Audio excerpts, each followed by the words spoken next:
also a tremendous passion in his films. They're always being blamed as being cold, but they're not cold. They are perfect. And the perfection sort of encloses this deeply felt emotion, even if it's emotions of dread, like in The Shining, or of loss, as in The Killing, or Eyes Wide Shut and Full Metal Jacket. They reach out in ways that other films don't. And in that reaching out, they take you by your mind and by your heart in ways that ordinary films don't do.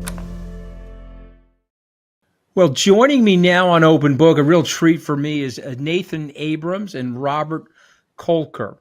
Both of these gentlemen are professors. Nathan Abrams, a professor in film at Bangor University, and Professor Robert Kolker, a professor emeritus at the University of Maryland.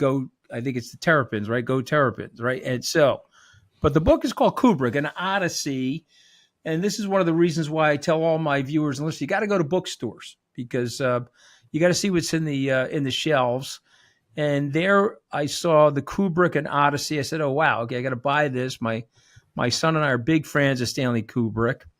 And the book is literally incredible. It's a great rendition of a lot of things that happened in the film industry over the last 50 years. But in addition to that, you guys are great writers, so I enjoyed it a lot. Why don't we start with you, Bob? It's great to have you on. Nathan as well. What a book. Why? Why did you guys decide to write the book? Tell us a little bit about your friendship or business relationship. Relationship with Nathan goes back a few years. We had already collaborated on a making of Eyes Wide Shut. That was published, 5 years ago? Something like that. Hey everyone, it's Anthony Scaramucci here with some straight talk. Let me tell you, we've got 85% of our viewers who haven't hit the subscribe button yet. What's up with that? It hurts. Listen, I made my career by going all in. Right now, only 15% of our viewers are part of our subscribed family. So please take action. This helps us book more amazing guests. Hit subscribe, join our community, and let's turn these numbers upside down. Now back to the show. And we were in constant contact. We were both fanatic Kubrick fans, and more than fans, deeply involved in trying to figure out what Kubrick is about and what his work is about. I had been interested in starting a biography in the early 90s, but there was no way to get into the archives, not to mention to speak to Kubrick himself. He was busy and he was keeping everything close to the vest. By the time Nathan and I really got going in thinking about the biography, the archives had opened to the public at the London School of the Arts. And Nathan had gone through them practically beginning to end. We also spoke to Jan Harlan, who was Kubrick's brother-in-law, and was his producer on all the films since The Shining. And he was very helpful to us. And the things just began coming together. You know, this long quest on my part of 10, 20 years of wanting to do this. And Nathan's great facility at research and putting things together. The book emerged, and it emerged fairly quickly in about 2 years. We were lucky to get Faber and Faber as publishers in England, and luckier still to get Pegasus to publish in the US. So there are 2 versions of the same book available depending upon where you are.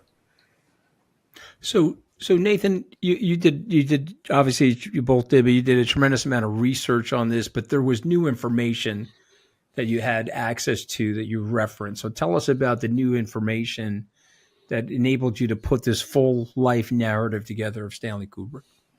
Yeah, certainly. I mean, just one correction. Not to think that we've just been working on this for 2 years. Bob and I have been studying and teaching Kubrick for decades combined. The new information, well, there's this archive at the University of Arts London that Bob mentioned that's just jam-packed with boxes. Kubrick kept like everything, pretty much. And that isn't just the stuff related to the filmmaking and the films he made and the films he didn't make. There's all the sort of trivia, the miscellany of everyday life, bills for alarms, receipts, that kind of thing. And this stretches back to the 40s, mid 40s. So, I mean, some examples, he was a camp photographer for a Jewish summer camp in 1944, and he kept the newspaper in which he was the photographer. And it's just little things like that gave us a window into his world and a bit more understanding of the person. And it's interesting that he decided that was worth keeping, either because he was a hoarder or because he valued that particular item. But as we went through, there's all kinds of stuff that we came across. Well, as a fellow hoarder, I have appreciation and fondness for hoarding. So, but I mean, a son of a, he grows up in the Bronx. He has a comfortable Jewish upbringing. His father's a local doctor. He's close to his mom. He buys a camera at a young age. He's absolutely fascinated with the art of filmmaking, but he struggles in school. So he doesn't fit the mold. But one of the things that Kubrick says, you guys reference it in the book, if you want to learn how to make a film, is make a film. So he goes right into filmmaking, right? It's pretty amazing, right? He was a terrible student. And his parents even sent him off to California for a year with relatives to see if a change in scenery would help. It didn't. And he just made it out of high school. And most of the time he spent watching films and taking pictures in this early stage of his life. And even at a young age, kept repeating that he could make better films than what he saw at the local theater or at MoMA. But I mean, correct me if I'm wrong, but he was an autodidact, basically. He was doing this on his own. He was almost like he had a block of granite and he was chiseling into the granite his artistic creation, it being his filmmaking. And because of this, I think he has his own personal fingerprint of filmmaking. You guys teach film. I'm more of an observer of film. But I don't think there's anything like a Kubrick film. So let's say I landed from Mars. I'd like you each to answer this if you don't mind. I come off the spacecraft and I say, okay, why is Stanley Kubrick so different than these other directors? Why are his films so unique? And you could watch them 5 or 6 times and still see things in them that you may have missed the first time. Can I go on that one? Just to add to what you said before, Anthony, is that there was a lot of chutzpah involved in Kubrick's filmmaking, and just, you know what, he was watching these films the whole time, and then he was saying, I can make a film as good or as bad as this, so I might as well give it a go, and that's exactly what he did. I mean, I've got 2 points that I think make Kubrick's films stand out and survive. One is most of them, at least the mature ones, have some kind of technical innovation where he pushes a technology, either invents it, like shooting in natural light using that NASA lens for Barry Lyndon is one example. He might not have invented the Steadicam on The Shining, but the way he used it really developed how one might use a Steadicam on a film set. So each of his films has some kind of innovation. But the other thing is Kubrick did this legendarily pre-production research. He really immersed himself into a topic and became an expert, whether it was nuclear warfare or Napoleon, and the other topics. And because of that, his films contain ideas, and the amount of text he read around. So when he made The Shining, he was reading Freud and Bruno Bettelheim, as well as Gothic literature, as well as Stephen King. And while there might not be direct references to those authors, apart from King, obviously, in the movies, the ideas stay. And I think as you watch them and rewatch them over the years, and as your life changes, and as we teach them to new generations of students, different ideas from our backgrounds emerge. And I think that's what distinguishes, those 2 things are what distinguish a Kubrick film. There's also a tremendous passion in his films. They're always being blamed as being cold, but they're not cold. They're perfect.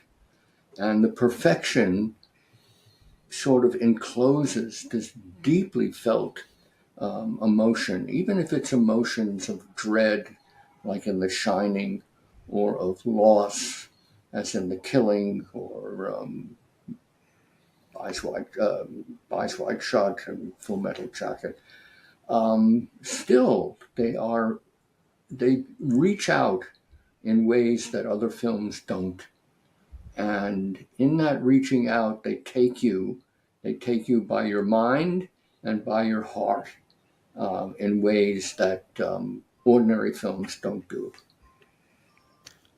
I, I mean, I was always fascinated by his work. If you had to identify one film, you say, okay, this is the number, not in the order chronologically, but the one film you say, okay, this is quintessentially Kubrick. This has everything in it. What would that be, Robert? For me, it would be Barry Lyndon. Barry Lyndon. Yep. Nathan. Dr. Strangelove. Interesting. Okay, so I mean, and again, for my viewers and listeners, Barry Lyndon is a contemporary. It's a piece that it's a, how do you say it in your world? But it takes place, I guess, in the mid 18th century, right? Is that correct? Mm-hmm. Yeah. Dr. Strangelove is a parody a bit, right? I mean, it's about the nuclear holocaust, the potential annihilation. Peter Sellers is a star in that movie, and he's capturing what exactly? Let me ask you, Robert. What is he capturing in Barry Lyndon that you'd want your students or film buffs to understand? How you make a costume drama that is really about the moment, and how you go about seeing the past cinematically, and using all the technological possibilities to make that past immediate. Most famously in Barry Lyndon, lighting interiors by candlelight without any artificial intervention, any artificial light intervention. Using the zoom lens, which is a very modern invention, but using it in a way to comment upon the characters and their environment. And also deeply feeling it's his most sentimental film. And it's a sentiment about loss and about the past and about not belonging, and imminent disappearing. Barry just disappears from the film. The narrator says, "We have nothing more to say about him." Yeah, it's fascinating. Yeah. And Dr. Strangelove? Well, Dr. Strangelove really spoke to the period in which it was made. It's the early 60s. The New Left is revising the sort of orthodox views of the Cold War, and the counterculture is rising. And you've got novels like Catch-22, and Kubrick makes a film that speaks to the times. Not only is potential nuclear holocaust on people's minds after the Cuban Missile Crisis, he decides he can't make a serious film. He says the only way to treat a topic so serious is by treating it as a black comedy. And it's one of those films where, you start to watch it, and even though you know all the lines that are coming, you just can't help but be absorbed in the zingers that keep coming at you. And you think of Peter Sellers' improvisations on the telephone. You actually forget that he's not talking to someone. It's there's the look on Mark Desadsky's face when Peter Sellers as Dr. Strangelove is choking himself like a naughty schoolboy trying not to laugh. And then, like I said, behind the film, there's he recreated a B-52 bomber's interior so accurately, especially the CRM-114, that the US Air Force was scared that secrets had leaked.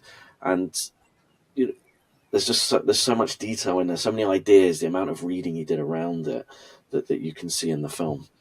So it brings together everything that I said in my last response about technical innovation and ideas, but with a fantastic sense of humor. Well, I'm gonna add one for you guys, which I'm sure is also another one of your favorites. Is 2001: Space Odyssey, because you watch the movie, he's predicting the future. Mhm, It's the story of our lives unfolding for us. The mhm. last 55 years, since the film came out, or 56 years, and of course the very famous artificially intelligent computer, which is named HAL, which is a little bit of a joke there, right? Because it was IBM, but he took the I and he moved it to the H, and he took the B and moved it to the A, and he had all of these little things that he was doing from an artistic point of view to get film buffs like the two of you and a amateur film buff like me excited to see what he was doing in the film and how to unpack it from his brain. But talk for a moment, both of you, if you don't mind, about 2001: Space Odyssey, because man, did he get so many things right about where we are today, even, and what we fear today. Yeah, I think 2001 is sort of outside of competition, which is why I don't name it as my favorite. It is the great um, Kubrick film. Is it his opus? Would you say that, Robert? That this I would say that none of the other films have as intense imagination and innovation and prophecy as 2001. Nathan may disagree, um, but it's a film that keeps speaking to us. Uh, Strangelove does the same thing. I mean, it does it in terms of history. It doesn't get old. It's always the same world with different characters playing the same deadly games. 2001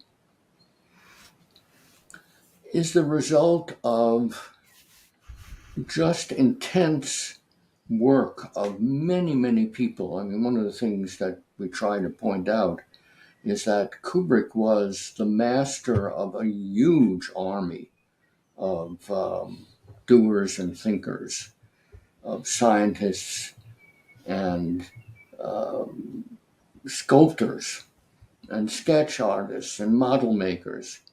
And we can't forget Arthur C. Clarke, the great science fiction writer, who was a tremendous influence. Um, in fact, was the catalyst for the film. Nathan, what do you think? Well, for me, I mean, adding to everything that Bob said, and then all the technical innovation in the movie, front projection, and the fact that he filmed the dawn of man in Namibia, and then but he shot the apes in a studio, and you wouldn't know. Like even when you got on a big screen, you can't see the join. And this is in the mid 60s. But what I really like is you can see Kubrick's sense of humor in the film. So the monolith appears, looks like the two tablets of stone, or at least one of them, but with no writing on them, like the Ten Commandments with no commandments. But where do we see the Ten Commandments? On the toilet door of the zero gravity bathroom. And there's just so many moments like he invents this supercomputer, but he gives him a really banal name, Hal. You imagine these days they wouldn't call any computer Hal. It would have some amazing supercomputer 3000, and when they're on the moon ship and they just want a sandwich, and they keep saying ham, ham, ham. It's like these banal moments, but also very funny moments in a movie that, unlike Doctor Strangelove, wasn't directly speaking to its times explicitly in the way that Doctor Strangelove was, but yet so clearly was speaking to what was happening in the United States and abroad in 1968 and during the Vietnam War, and where are we going as a species, and is violence what motivates evolution as one of the key questions in the film. And I think the beauty of that film is we still debate what it means now, as well as admire its craft. There's a wonderful disconnect in the film between the absolute banality of the human figures and the absolute wonder of their surroundings, both in the universe and in the equipment that they use. And Hal himself, who refers to himself as a conscious entity and who has the knowledge of what they're about to do before they do. Um, so it's this sort of play of human passivity against technological progress.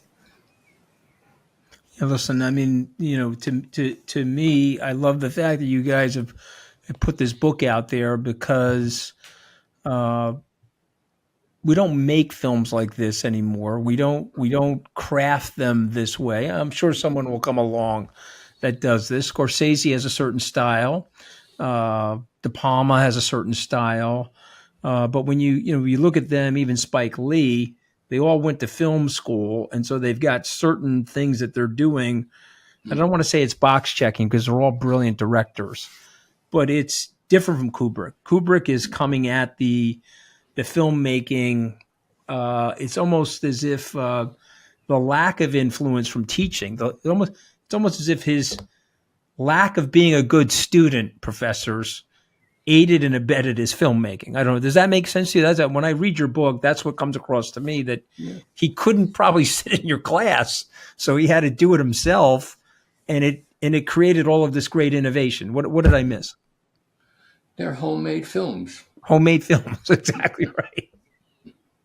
The other thing is he didn't like theory. I mean, he read maybe one book of film theory in his life, the book on editing by Podovkin, and that was about it. He didn't, and he mocked the French theorists and people like us who come along and read meanings into his films. He didn't care for that. So in a way, he wasn't scarred or ruined by academic film studies that made everything into a sort of, like you say, Anthony, a tick box exercise. And and the other thing about him is a lot of it was trial and error. He didn't think it all through beforehand in the way that Hitchcock did. So he made mistakes, and he learned, and sometimes didn't learn from those mistakes. Whereas the later directors can learn from the mistakes of others, whereas Kubrick had to make them along the way and learn the hard way. Where I think the way other directors didn't. So I'm a film buff. I've not really, I've only been in one movie in my life. I was in Wall Street 2. Oliver Stone let me play myself. This is 2009 in Wall Street 2. And I got fairly close to Oliver. I still see him for dinner and so forth. And at one of the dinners, he said that the director that had the best visual wit was Stanley Kubrick. Yeah, Okay. well And I want you to describe what visual wit is, if you don't mind. And then if you can, give us some examples of what it means to have visual wit and examples in his work. And by the way, do you agree with that? By the way, do you agree with Oliver Stone's absolutely. statement? Yeah. Yes. I would take an example from The Shining, where the sequence in which Jack is staring at the model of the labyrinth, and you zoom down and you see the little figures moving around. And then he plays handball against the floor of the hotel. And on the soundtrack is a very particular piece of classical music, Bela Bartok's strings, I've forgotten, concerto for strings, percussion, and celeste. And at exactly the point where there is a percussive sound on the music, Jack hurls his ball down on the floor of the hotel. So there's this double bang, the bang of the music and the bang of the ball on the floor. And it's just a wonderful idea, a witty idea. And his films are full of those. Anything you want? Yeah. Anything you want to add, Nathan? Yeah. Say again? Yeah. No, I was just asking Nathan if you wanted to add anything. Yeah, I'll give you one tiny example. A sort of blink and you miss it moment in Eyes Wide Shut. So Tom Cruise as Bill is meeting the sex worker Domino, and as the camera tracks them around the corner, they stand in front of a bakery, and it's called Joseph Kreiber's Bakery, and it's an exact replica of Jonas Schimmel's on the Lower East Side. which for some reason we don't know why he put in there. And this is right bang in the middle of Greenwich Village, so it's anachronistic. But that aside, it's a Kanishari. And we're like, well, why has Kubrick stuck this Kanishari in there? You know, and obviously I wrote a book called Stanley Kubrick, New York Jewish Intellectual, where I really wanted to put him in that milieu. So I waxed lyrical about the reasons for that. But for me, where the visual wit here is that what I learned doing that book was that Kanish is a euphemism. You know, a sex worker might say, you're looking for some Kanish. And, you know, that one little moment, if you have the knowledge, you get the joke. And if not, it's just a nice part of the scenery and you can move on. But it must have been important to him because he had that set built and recreated, either from photographs, from some childhood memory, because his grandparents lived down the street. But yeah, it adds layers. To me, it's the most fascinating part of them. You know, I don't know if you guys remember when the Beatles put all those little riddles in their albums. You know, there's an artistic expression that Kubrick has. You almost have to be a Kubrick detective to catch that. You know, now I've got to go back and watch that movie and catch that. I missed it, obviously. And even the numbers of the rooms that you're entering into in The Shining all have different meanings, as an example. What would he have worked on? He had an untimely death, unfortunately. If I remember correctly, he died in right around this time of the year, 1999. It was right after Eyes Wide Shut came out, I believe. What would he have done next had he not had such a sudden end to his life? Well, he had 2 films that he was working on in the 90s. One of them, Wartime Lies, from the novel Wartime Lies, which he called Aryan Papers, his Holocaust film, was very, very close to production, extremely close to production. The locations were scouted, the players were chosen. Everything happened except for 2 things. One of them was the appearance of Schindler's List, and Kubrick and Warner Brothers were afraid that the 2 would not be able to do well together. Mm-hmm. The other was Kubrick himself feeling depressed over what he had learned and the amount of research, the amount of reading that he had done about the period simply got to him. Mm-hmm. So the film never got made. Mm-hmm. The other film that was not as close to production was AI, artificial intelligence. Mm-hmm. And that was because he couldn't find the perfect CGI computer graphics. He couldn't find the perfect boy who could stay as a sort of mixture of human and robot. And he couldn't get a good script. I'm going to interrupt you there. The problem with it wasn't the actor. The problem was Kubrick knew he took so long to make a film that if he was going to film a boy, right, he said by the time I finish shooting, he'll have a beard already.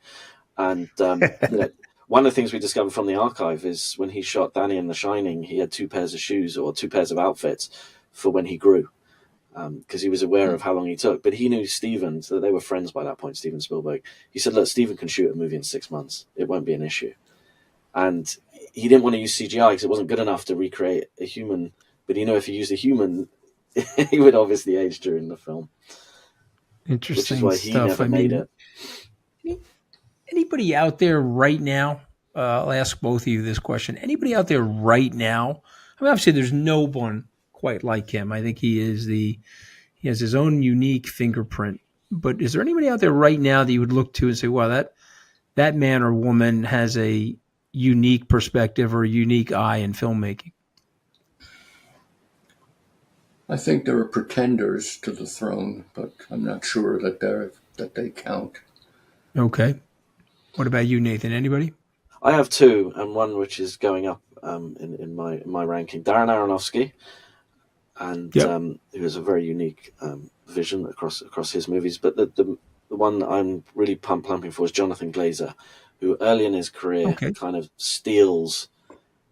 Mm-hmm. I mean, he says, I picked his pocket. I didn't so much pick his pocket as take his wallet, was the way that Glazer puts it. But if you watch The Zone of Interest, The Zone of Interest, I think if Kubrick had had the opportunity to make it, that would have been the film about the Holocaust he would have wanted to make, because you don't It's need to show interesting. And anything. it's an incredibly powerful movie.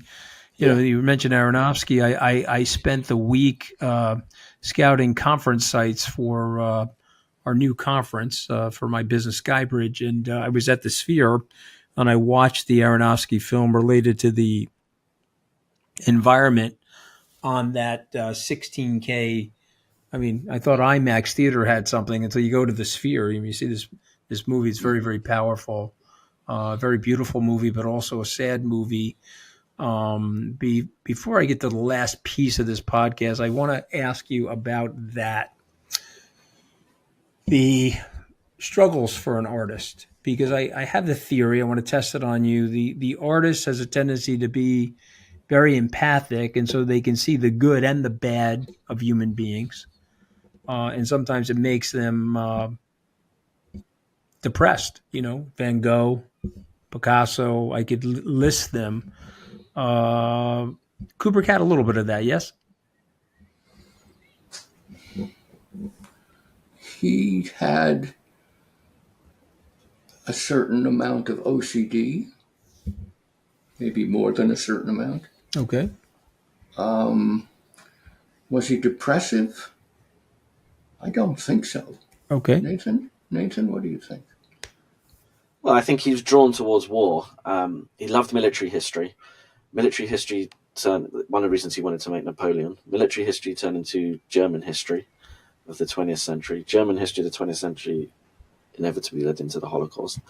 And in part, that was the reason why he didn't finish making that picture. He got too depressed. He saw the worst side of humanity, and he would have done extensive research. I'm talking more about situational depression with him, not depression, clinical depression. But I guess my point is that if you're that good as an artist, you can see things probably more clearly, or you're more empathic than some of us, myself included, I might add. You agree with that? He was an ironist. He always saw the world from multiple points of view.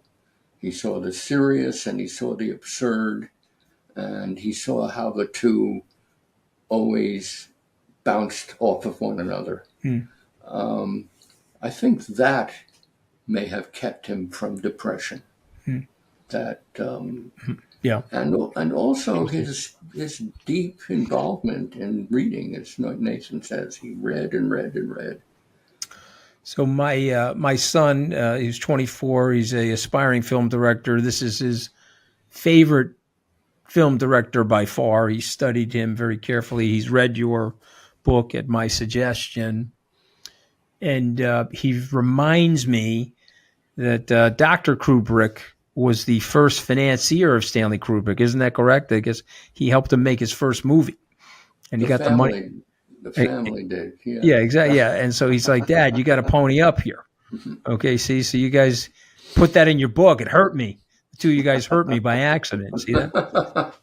But, I'm kidding. It's when he makes a blockbuster, when he makes a blockbuster that you finance, you can thank us. Exactly. I'll look back on the two of you and say, see that? You helped the kid get his film career started. But he said, Dad, in the book, just so you know, the father, the parent, the family helped him get the film career started. All right, so I end these podcasts with 5 words. My producer and I come up with these words, and then I ask our authors. You can give me a sentence, a word, something comes to mind when I say the word. And obviously, these questions or these 5 words are for both of you. Let's start with you, Nathan. I'm going to say the word photography, and you say what? Kubrick learned his craft through being a photographer. Shaped everything. It's interesting, right? Aspiring photographer, converting into film. What about you, Robert? I say photographer. You say what? The perfect image. Yeah. And he was a perfectionist for sure. I say the word film.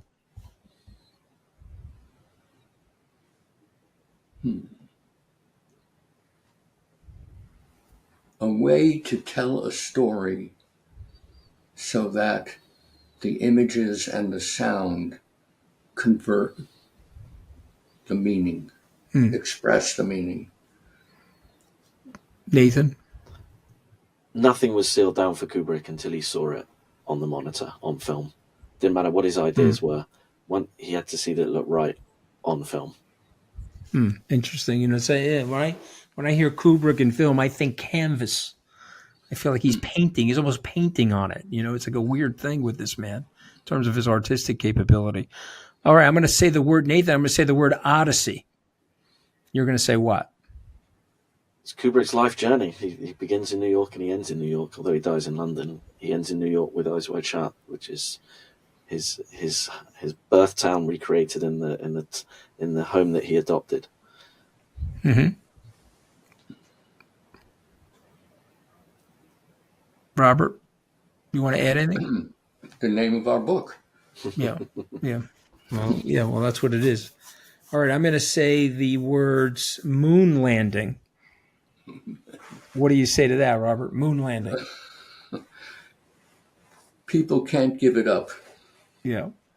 That silly notion that somehow Kubrick faked it. Kubrick did not fake the moon landing. Right. Of course. Well, I'm glad you said that, because I'm close to some of these astronauts. I find it reprehensible. I find it's a weird compliment to Stanley Kubrick, by the way. I will say that when it is brought up, because it's just a weird compliment. What do you say about the moon landing, Nathan? Well, it's the old joke that you've probably heard, but I'll say it anyway. Kubrick was asked to fake the moon landings, and being a perfectionist, he shot it on location. That is a great one. All right, this is the last word for both of you.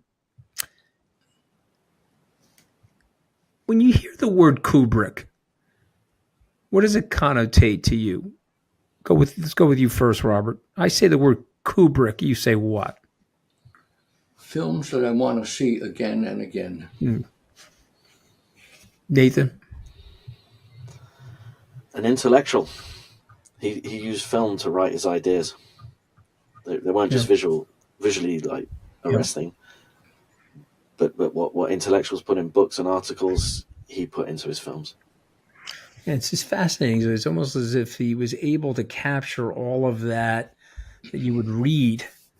Sometimes they say, "Oh, the movie is worse than the book," or the movie doesn't quite capture the book. But then when you watch a Kubrick film, you're like, okay, he's more than done that. If anything, he's created his own masterpiece inside the masterpiece. And so this is the reason why I wanted to bring you both on. I'm very grateful for your time this morning. So the title of the book is Kubrick. It's an Odyssey. So Kubrick, an Odyssey. It's written by Nathan Abrams and Robert Kolker. It's a brilliant exposition of this man's life, but also his filmmaking style. And it was a real honor to have you on Open Book today, guys. Thank you so much for joining.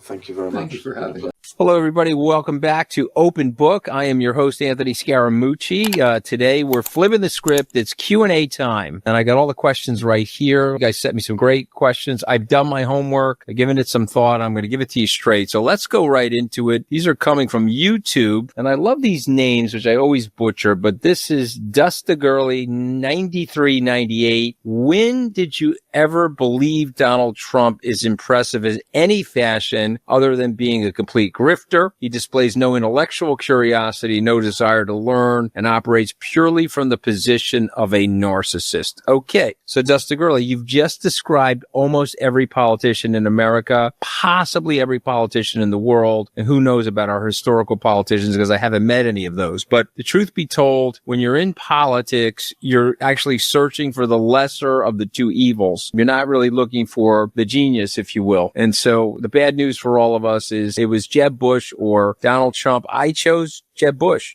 Jeb Bush lost to Donald Trump, and as a loyal Republican, I decided to stay in there and go work for Trump. That was a mistake. I have to own it for the rest of my life. So saying that I ever believed that he was anything other than what he is, no. That's not the case. And that's something I have to own.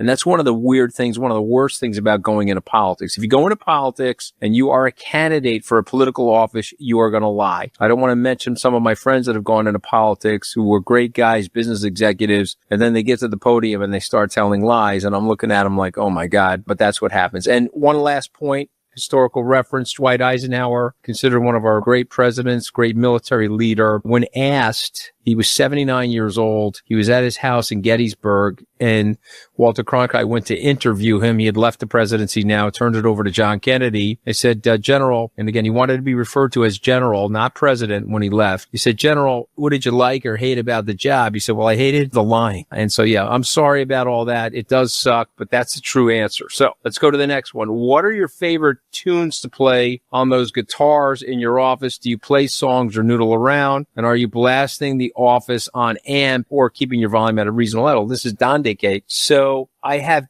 one phenomenal musician in my family, which is my daughter Amelia. She can play those guitars and she can sing beautifully and has been on stage with people like Andrea Bocelli, but not me. I am tone deaf, never played a musical instrument. Those guitars were gifts to me from Maroon 5 and Lenny Kravitz and John Fogerty, all of which have played at our conferences. And so I like displaying them because they're good discussion pieces, as evidenced by the fact that you brought this up in our Q&A. So yeah, no, I'm tone deaf, can't sing. And when I start singing, there's not one person in the Scaramucci family that doesn't tell me to shut the you-know-what up. All right, number 3. Is there a tipping point where you would leave the U.S. for the sake of your family's safety? This is El Ray 8E876. So I'm assuming that's August 8th, 1976, El Ray. So happy birthday. That's coming up. I guess the answer to that is no. I'm an American and I'm a New Yorker and I'm not leaving. Okay. And we'll stay as long as we can. And hopefully we can get these people out of office and we get more people in office that want to generally do the right thing. So I'm never leaving. Number 4, have you considered running for office? I have considered running for office. This is from Beverly Malloy, but my wife believes in castration. And you probably don't know this about me, Beverly, or maybe you do. I'm running for re-election in my marriage. And I just think it's really hard on kids. And then go back to question number 1. If you go into political life, you end up becoming a huge liar. And so, no, I haven't really overly considered running for office, but maybe someday, you never know. Is America still the land of opportunity, or should a young person consider living elsewhere? What a great question. I think America is still the land of opportunity, but I will say this to you guys, that America has made it more difficult for people like me,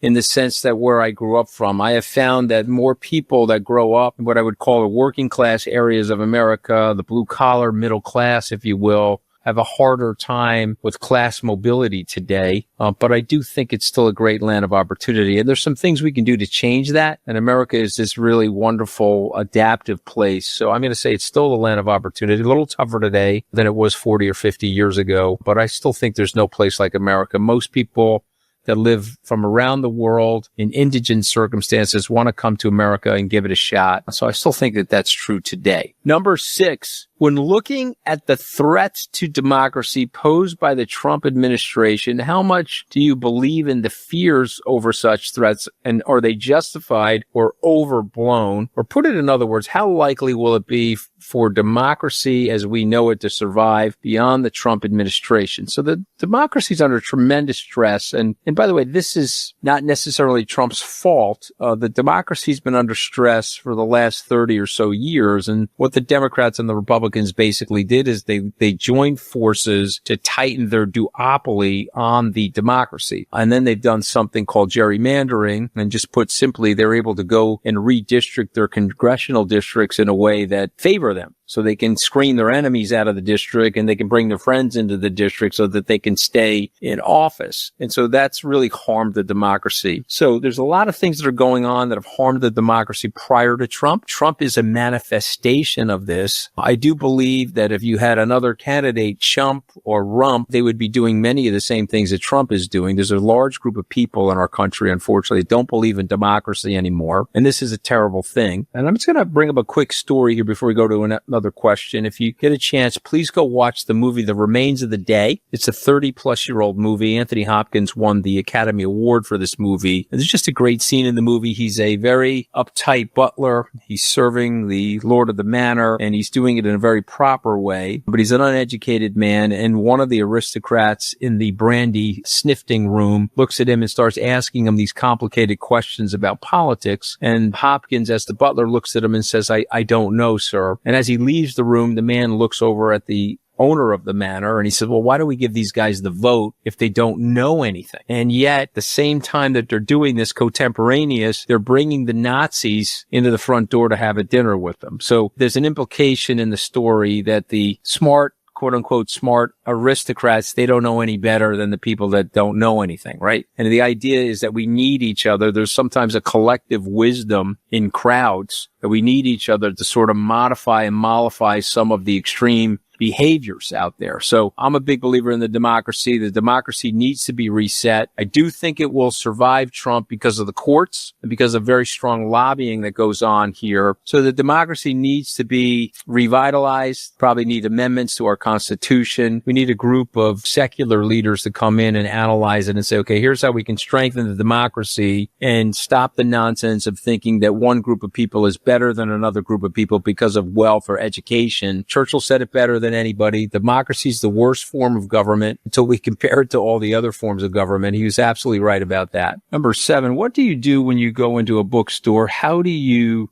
begin finding a book to read? This is from @Ian Soleil. So this is a phenomenal question. And so the first thing I do is, and this is the first thing I do with a newspaper, by the way, I like looking at the front page of a newspaper. And hold on, I have one right here. To me, the front page of the newspaper tells the story because somebody had to curate this front page. They had to make a decision of what was the most important things to have happen during the day. So for me, first thing I do when I'm in a bookstore is what is in the bookstore that's in the front of the store. What do the curators of that bookstore think is important? So they would look for the nonfiction, new nonfiction, and the new fiction. And I probably then will go to the history section and spend some time there. And then last but not least, I go over to the bookstore owner or the manager of the store and I say, what are other people buying? And I always ask for something off the grid. As an example, a couple of years back, I said, give me something that's fiction that other people are buying or that I wouldn't necessarily buy. And I obviously knew the bookstore owner, and they gave me Lessons in Chemistry by Bonnie Garmis, who I have interviewed, and she's a brilliant person. She got the Barnes & Noble Book of the Year. Had I not done that, I would have never been able to have read that book. The book became a Apple TV stream,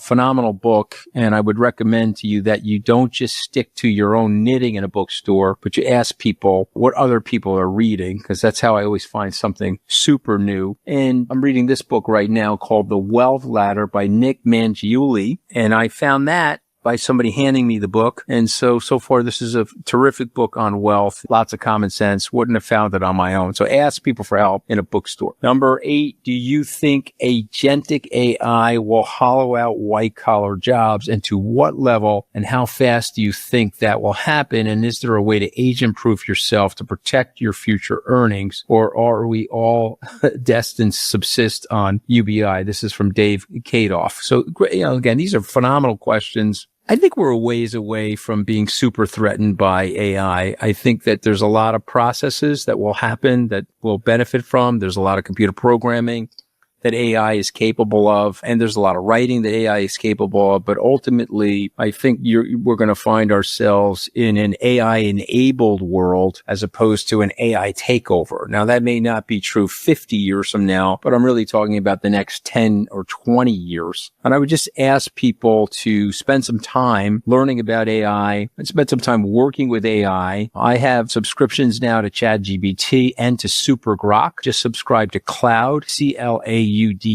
And I think Cloud is probably the best on the writing side. If you're a writer, pretty good at forming sentences in your own style. But I would use AI right now as a tool for learning more than a tool for analytics and doing, because you want to keep your brain sharp, basically. But I think we're 10, possibly even 15 years away from this being a super threat. But I do think if it's handled properly, we're going to enter a new age of abundance, probably end up with a 3 or 4 day work week down from 5. Okay, let's go to these LinkedIn questions. And guys, thank you for sending them. You oftentimes reflected on your own upbringing as a source of inspiration, determination, and resilience because you were taught to appreciate the sacrifice made by your parents to maintain a decent standard of living for the family. All of that is true. However, many come to finance as we know it from a world of privilege and acquire a certain sense of entitlement. This may be counterintuitive, but how would you suggest that people who are not brought up grounded acquire and maintain a sense of perspective to live lives and focus on the needs of others. This is Larry McGinty. I mean,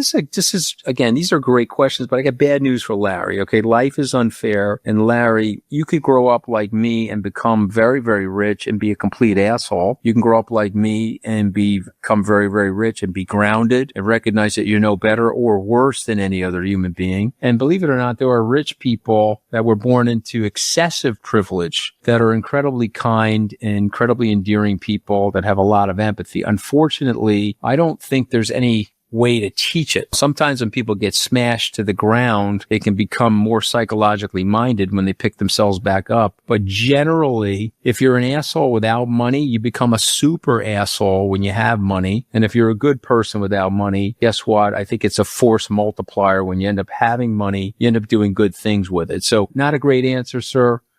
I do think I benefited from having hardworking people in my family give me some respect for the value of a dollar, but also give me some respect for the notion that we didn't have a lot, but it was important to work, which is why even though I've done pretty well as a person here in America, I still work my ass off, if you will, and will continue to do so for many years or after normal retirement. But this is a great question. How do you think the war with Russia and the Ukraine will end? This is George Page. Won't end. Won't end until 2028, possibly longer. I think it's going to just be a stalemated situation. The Europeans, with the help of the Pentagon, are going to continue to supply stalemate-like armament for this war. Could have ended, but we don't have a leader. The American president is obviously kowtowing to Vladimir Putin. I believe that Putin has compromise on him. He's scared shit of Putin. And so this thing will not end, at least until well after this presidential term is over. Number 5, has your anti-Trump political stance caused redemptions for Skybridge? Yes. Yes, it has, PK Semler. My anti-Trump political stance has caused redemptions. You know what else caused redemptions? My pro-Trump political stance. And the immortal words of my son, AJ Scaramucci, Dad, you're killing me. Killing my networking. That the Republicans hate you because you left Trump. The Democrats hate you because you were once with Trump. You're just killing my networking opportunities. My son is absolutely right, but I am in search of the truth, PK, and people can leave if they want. Take a look at the performance. Take a careful look at our performance over the last 5 years before you leave. I think you'd be stupid to leave, but that's just my opinion. Okay, when building both a personal brand and a business brand, how do you strike the balance between staying authentic to who you are and still positioning each brand strategically to achieve your business goals? Have you found that there are times when the two conflict? And if so, how do you navigate that tension? This is from Marvin Tybout. This is these are great questions. Marvin, I've been absolutely terrible at this, by the way. So I wouldn't go by me. I am somebody that likes to share my opinion. I like being a public person, and my opinions piss people off. Michael Jordan had one of the best lines ever. They wanted him to champion some civil rights causes, and they wanted him to be positioned as liberal. And Jordan looked at everybody and said, hey, look, the Republicans buy sneakers too. Leave me alone. I'm not a politician. I want to stay out of politics. Most smart business leaders do that. I have taken the position that the country needs help and the country needs some level of reform and healing. I don't want to be a rich guy living in a barbed-wired, security perimetered McMansion while my fellow neighbors are suffering and struggling. So this is why I like speaking out. I like trying to find ways to help people. But this has put me in a bad position business-wise. If I was a better brand manager and a better marketer strategically, I'd keep my mouth shut and just focus on my business. I'd probably be richer, but I don't think I'd be having as much fun. Let's keep going. What are your reading recommendations to undergrads looking to pursue a career like yours? Sebastian Montezuma de la Barrera. Okay, so Sebastian, couple things. I would read 3 books. One Up on Wall Street by Peter Lynch, The Intelligent Investor by Benjamin Graham, and I would read Lawrence Cunningham's The Essays and Writings of Warren Buffett, which are a compilation of what Mr. Buffett has written over the last 50 years. Start with those 3 things, and then, of course, pick up the Wall Street Journal. Try to read that every day. I think you'd be well ahead of most people. What is the best and worst career advice you've ever received? Saren Insafe. So the best career advice that I've received, which I didn't understand at the time, was from my first boss who told me that I needed, quote unquote, a tincture of time, which basically meant that I needed to be patient, that I was too restless in wanting my career to unfold more quickly than it could actually unfold. In fact, to quote him, it takes 11 months to make an elephant. You can't instantaneously make an elephant. It takes 9 months to make a human baby, but it takes 11 months to make an elephant baby. Calm yourself down. That was the best advice. The worst advice was when I talked to people after I got fired from the White House. There were some crisis PR people that told me that, oh my God, you blew yourself up and you should go buy yourself a villa in Tuscany and disappear for 5 years. Why don't you come back to the United States sometime in 2022? That's not great advice, by the way. So anyway, I did not do that. And so that was the worst advice I got. Number 9, your thoughts on long-term risk on the U.S. economy, the dollar standing in 10 years from now. Jacob Osterberg, the dollar is still going to reign supreme 10 years from now, primarily because it's the strongest of the weakest fiat currencies. But Bitcoin will be worth a lot. Gold will be worth a lot in dollar denomination. The dollar will be less valuable in terms of its purchasing power because, unfortunately, the American politicians don't want to face the music with their deficit spending. And so what they're doing is they're using inflation as a form of regressive taxation. So again, never forget this. Deficit spending is unfunded tax liability. You're going to end up paying it one way or the other. You can either tax the people and pay it like they do in Norway, or you can not tax the people and you could take their wealth from them through inflating and monetizing the debt through gross inflation. But the dollar will be, I think, still reigning supreme, but it will be a weaker asset, which is why you should own some Bitcoin and gold and some other protective assets. Your memory and ability to recall things you read is second to none. Is this just good genes, or do you do something to keep your memory strong, manage stress, etc.? Dmitry Balasov. So great question. So I do something. I'll teach you a trick that I do. Let's talk about this book. Talk about Nick's book for a second. When I am done with this book, I will take out a white piece of paper, like a Xerox piece of paper or printer paper, and with a pen, I will write 5 things that I've learned from this book. And I may even put the page numbers, and then I open up the book and I put it in the front of the book. So now when I want to draw upon this in a podcast or something, I'll have it on my shelf. I'll say, I remember reading something in Nick's book about that. What the hell was it? I'll pull it off the shelf. I'll open the book, and there are 5 things that I learned from the book with the page numbers and the annotation. So it's a little trick that I use to make people think that I have a better memory than I actually do.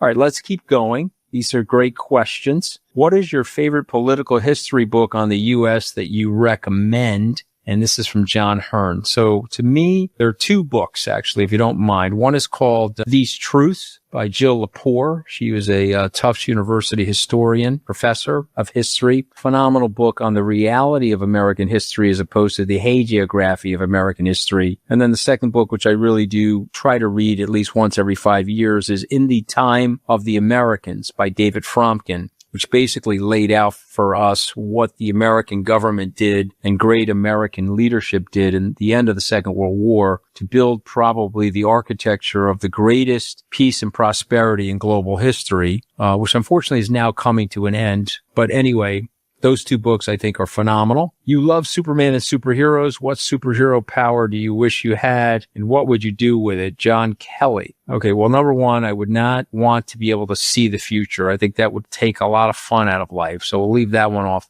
Clairvoyance is not something I would like. I guess the superhero strength that I would like would be able to read people better than I currently have. So I would want super empathy is what I would want. I think that's something that I probably lacked a little bit of as a younger person. I think getting fired and blown out of the White House is probably maybe more psychologically minded and more empathetic, but I would like to have that super strength, if you will. 13. What's an achievement of yours that was monumental in shaping your career and driving you to the next level? This is William S. I can tell you exactly what it was, William S. February 6th, 1986. For those of you listening at home, that was Ronald Reagan's 75th birthday. February 6, 1986. That was the day that I got accepted to the Harvard Law School. Of course, my mom thought it was Harvard Law School. She didn't know any better, but it was a big moment because Harvard was a different perception 40 years ago. And Harvard, to me, was a ticket to the white-collar communities. It was an opportunity for me to get a really good white-collar job, having grown up in a family of people that never had a white-collar job. And so that was the big achievement. All right, so that's a wrap for right now for these questions. Guys, thank you very much. This is the Q&A session for Open Book. Please continue to send questions, and we'll do more of these. People want them, we'll keep doing them.